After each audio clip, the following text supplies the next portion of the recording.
ក្រោប្រើពេលដងគ្មានគេមិនធ្វើក៏រីករាយតែប្រកបដែលគឺស្នាមញញឹមខ្លាំងខ្លារូបភាពចាំមួយយ៉ាងមិនក៏លុបចេញឡើយពេលទៅឡើយមើលហើយហូរទឹកភ្នែកអត់ស្មើត្រឡប់ពរំខ្ញុំវិញបានទេខ្ញុំពិតមើលឲ្យបងភ្លេចឈឺខ្លាំងមិនមែនឈឺចាប់តិចតិចដូចតែសុំដែរខ្ញុំធ្វើមនុស្សចិត្តតែបងខ្ញុំយំមិនយ៉ាងណា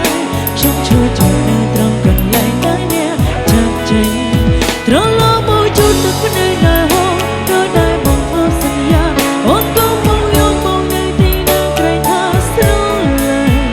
ព្រេងចាប់ចេញទៅបានទៅទាំងមិនបានដែរត្រឡប់មកវិញអូនបងព្រេងបងមិនបាន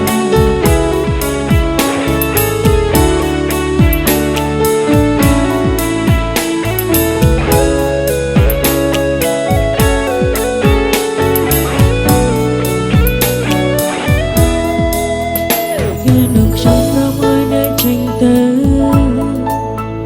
ព្រោះច្បាស់ណាស់ខ្លួនអ្នកក៏លេងនៅខ្ញុំឈរ